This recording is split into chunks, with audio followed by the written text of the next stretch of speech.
Grabe mga ka-crypto dahil may mainit na analysis ngayon tungkol po sa long-term potential na XRP at kung realistic ba ang sinasabi ng ilang analyst na pwedeng umabot sa $48 kung papasok tayo sa isang super cycle.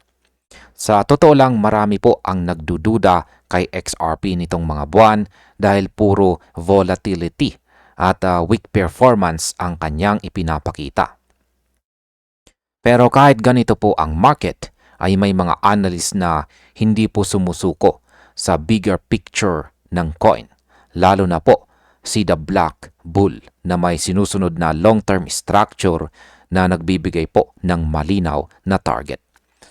Kaya yan po ang siyang ating pag-uusapan sa video na ito. Ngayon ay ano nga ba ang nagdulot ng weak performance ni XRP nitong taong 2025. Ayan, simulan po natin sa dahilan kung bakit nagkaroon ng slowdown sa XRP sa halip na bullish continuation. Ayon po kay Zach Rector, tatlong major events ang pumigil sa momentum ni XRP. Una ay ang sobrang tagal na legal case laban sa SEC na nagtagal ng hanggang halos buong taon kaya punong-puno ng uncertainty ang market. Pangalawa ay ang delay po sa paglabas ng mga XRP ETF dahil naipit po sa shutdown ang mga regulators kaya hindi po naasikaso ang mga filings. At ang pangatlo ay ang kahinaan ng regulatory clarity dahil hindi pa tapos ang Digital Asset Market Clarity Act. Dahil dito ay bumagal po ang galaw na XRP at hindi naabot ang bullish targets ng taon. Ngayon ay bakit po ba mahalaga ang parallel ascending channel na ginagamit ni The Black Bull dito? Ayon po kay The Black Bull, hindi raw dapat basta i-judge itong sa XRP sa short-term price niya dahil mas malaki ang kanyang kwento na nakikita sa kanyang long-term structure. May tinatawag po siyang parallel ascending channel dito na nagsimula pa noong taong 2017 noong under 1 cent pa itong si XRP. Dito, ilang beses pong tumama ang presyo sa upper boundary at nagbigay ng momentum papunta sa kanyang surge noong taong 2018. Pagkatapos po ng peak, bumalik sa XRP sa loob ng channel at nag-stay po siya rito ng ilang taon. Para sa kanya, itong pattern ang siyang gumagabay sa tunay na long-term direction ng XRP kaya hindi po dapat dinidiscount ng market. Ngayon ay bakit po ba lumabas sa XRP sa channel noong taong 2022 at ano ang epekto nito? Nitong nakalipas na taong 2022, natamaan ng matinding pressure sa XRP dahil po sa kabiguan ng ilang mga malalaking crypto companies. Dahil dito bumagsak po siya sa ilalim ng lower boundary ng channel at hindi po niya ito mabawi hanggang ngayon. Ito po ang dahilan kung bakit marami ang nagsasabi na weakened na or nanghina ang kanyang long-term structure. Pero sa pananaw po ni The Black Bull, hindi raw ito permanent damage dahil temporary breakdown lang ang lagay sa market noon.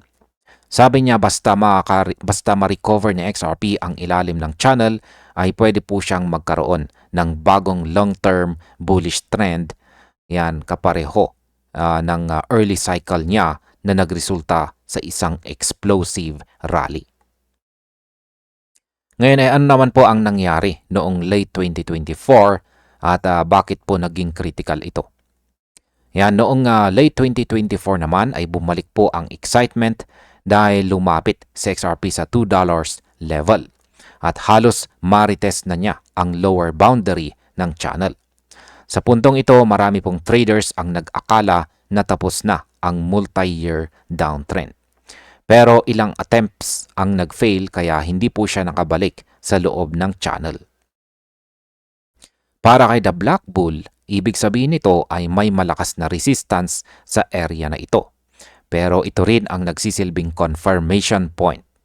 Kapag na-breakdown ni XRP ang level na ito, posibleng magbukas ang pinto para sa mas malaking rally na hindi pa nakikita nitong cycle. Ngayon ay totoo bang realistic ang $48 kung magkaroon ng super cycle? Ito po ang pinakamainit na tanong. Para kay The Black Bull, oo, realistic ang $48 kung papasok ang crypto market sa isang super cycle at kung makabalik sa XRP sa loob ng multi-year channel. Ang upper boundary raw ng structure ang siyang nagtuturo sa price area na iyon. At kung iisipin po natin mula sa kasalukuyang $2 na price level, kailangan po ng higit 20 times na run. Hindi imposible, lalo na kung magkaroon ng institutional momentum. Pero sabi rin ng analyst, marami pong investors ang hindi aabot sa target dahil siguradong mauunang mag-profit or mag-take profit po ang karamihan sa $10 pa lamang na price level. Kaya iba-iba po ang magiging resulta depende sa bawat holder. Ano naman po ang sinasabi ng iba pang forecast tungkol sa long-term potential? Yan, hindi lamang po si The Black Bull ang nagpapakita ng bullish long-term projection. May ilang research platforms tulad po ng Changelly na may forecast naman sa parehong price zone sa early 2030s. Pero mahalaga ring tandaan na divided po ang market outlook. Ang iba ay skeptical dahil hindi pa nakakabalik sa XRP sa kanyang dating structure. Ang iba naman ay optimistic dahil historically palaging malakas po ang galaw ng XRP sa mid at saka late cycle ng bull markets. Para po sa maraming analyst, kapag nagkaroon ng clarity sa regulations at malakas na demand mula sa mga institutions, ay posible pong sumabay sa XRP sa super cycle narrative. At ayan, bilang panghuli ay ano naman ang aking masasabi tungkol dito. Sa ngayon ay hindi pa sure kung tuloy ang super cycle. Pero malinaw na may malaking potensyal sa XRP kung makuha po niya ulit ang dating technical level na nag-uugnay sa kanya sa long-term growth. Hindi po ito garantiya, pero nagbibigay ito ng direksyon para sa mga holders na naghahanap ng bigger picture.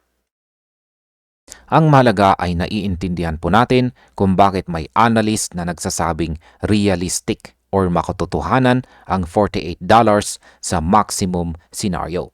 Hindi dahil hype, kundi dahil may structure na sinusunod. Kaya habang naghihintay tayo sa susunod na major move, ay dapat nakafocus po tayo sa fundamentals at saka sa long-term market behavior.